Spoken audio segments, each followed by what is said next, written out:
एक गोष्ठी का आयोजन था और इस गोष्ठी का आयोजन गाजीपुर के तमाम बुद्धिजीवी लोगों ने किया था। मुझे भी इसमें निमंत्रण मिला था, मैं इसमें आया था और अब गोष्ठी खत्म हो चुकी है। सर, अभी जैसे गोष्ठी में संविधान को से डरने इस तरह की जो बातें आ रही थी, उसका मकसद क्या क्या बताएं? देखिए, हमारे देश में इस वक्त तो आपने देखा कि संविधान दिवस मनाया भी गया, सड़कों पर भी परेड हुई, दोनों सदन लोकसभा राज्यसभा का ज्वाइंट सेशन हुआ 26 तारीख को और देश की राष्ट्रपति महामहिम स्वयं उसमें उपस्थित हुई। तो सरकार की तरफ से भी जो सरकारी कार्यक्रम हुए वो हो रहे हैं। जो देश में नागरिक हैं, नागरिकों की तरफ से भी संविधान को लेके काफी चिंता है। और अभी हम जब बोल रहे थे तो हमने दो बिंदुओं पर तो खास तौर से आपको बताया, उसको आप मेरे बयान का अंग बना लीजिए। क्यों चिंतित है, क्यों चिंतित है? आज देश के किसी भी कोने में चले जाइए तो ईवीएम मशीन के माध्यम से मतदान की जो व्यवस्था है, बाबा साहब भीमराव अंबेडकर ने संविधान में ईवीएम मशीन का उल्लेख नहीं किया है, तो नहीं कहा कि मत देने का अधिकार। बाबा साहब भीमराव अम्बेडकर ने विज्ञान एवं तकनीकी की बात की। हाँ, आपके विज्ञान की तकनीकी ऐसी तकनीकी ला दीजिए कि आदमी जाए, हमको बुखार है, हमारे चेस्ट में इन्फेक्शन है और उसका गुर्दा ही निकाल लिया जाए और कहिए विज्ञान की तकनीकी है। बाबा साहब ने कहा है, ये कौन सी बात है? बाबा साहब ने कहा है कि देश की व्यवस्था के लिए और देश को उन्नति के शिखर पर ले जाने के लिए वैज्ञानिक दृष्टिकोण अपनाया जाए। बाबा साहब ने कहा है पढ़ो, घंटा बजाने के लिए नहीं कहा है, मना किया है कि मत बजाओ।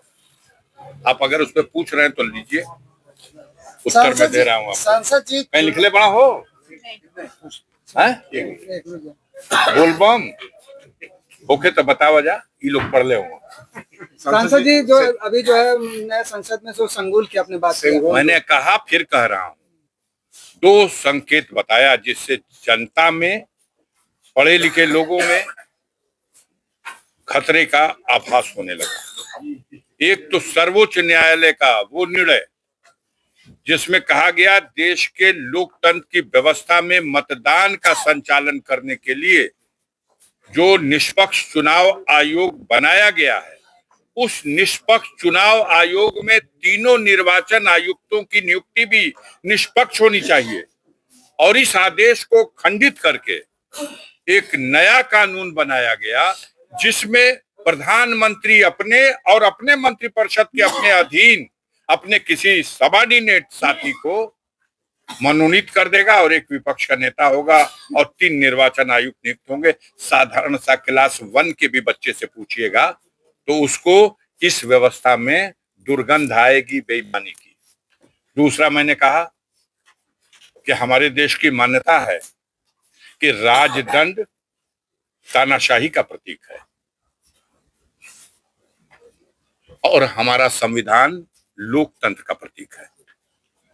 तो जहां लोकतंत्र को रखा जाना चाहिए था, संविधान को रखा जाना चाहिए था, वहां लोकतंत्र की व्यवस्था में देश के सबसे बड़े लोकतंत्र के मंदिर में सर्वोच्च आसन, अध्यक्ष के आसन के समीप राजदंड रखा गया है। उस राजदंड को हटाया जाए और वहां पर भारत के संविधान को स्थापित किया जाए। सड़क पर परेड करने से औपचारिकता सम्मान नहीं मिल पाएगा हमारे संविधान को। सांसद जी, जैसा कि संभल में जो घटनाएं हुई थी सर्वे करने आ के गए लिए ना, आज जो है न्यायिक जांच की टीम गई है, लेकिन आज जो है कहीं कुछ नहीं हुआ। आगे वही मैं सोच रहा था कि शाम को पीएमओ से संदेश दिया जाता है उन तमाम गोदी मीडिया के लोगों को, आपके मालिक को, कि कल से ये चलाना और जहां अफजाल मिल जाए कभी मत पूछना कि लहसुन का भाव है। हम बताएंगे कि लहसुन 400 रुपए किलो है। आप कभी मत ये सवाल करना बेरोजगार नौजवानों के रोजगार के सवाल पर सरकार क्या कर रही है। आप हमेशा पूछना कि नफरत की जो आग लगी हुई है, चाहे मणिपुर में लगी हो और चाहे संभल में लगी हो या कुछ दिनों पहले बहराइच में लगी हो, जहां कहीं भी ऐसी आग लगे उस आग की लवर में घी डालते रहना, घी डालते रहना। आप घी डालो, हम घी डालने वाले नहीं है। हमने अपील की संयम बरतिए, वहां के नागरिकों से अपील की, शांति प्रिय नागरिकों से अपील की कि संयम बरतिए। अगर किसी न्यायालय का कोई निर्णय आपको अच्छा नहीं लगता करिए।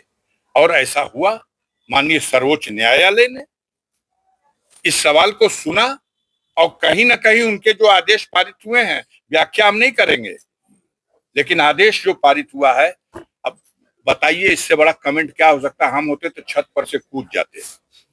अब कोई बेशरम है जिसको ये शर्म ना आए कि सर्वोच्च न्यायालय कह रहा है कि पावर एंजॉय कर रहे हो तो ऐसा आदेश पारित कर देंगे कि जीवन भर याद रखोगे। ये मामूली बात है, लेकिन यहाँ किसी को शर्म ही नहीं आती। हम बेशर्म लोग हैं, हम सवाल पे सवाल दागे जाएंगे। आग लगाने वाले सवालों से बचिए, आग बुझाने वाले सवाल करिए। मैं हर सवाल का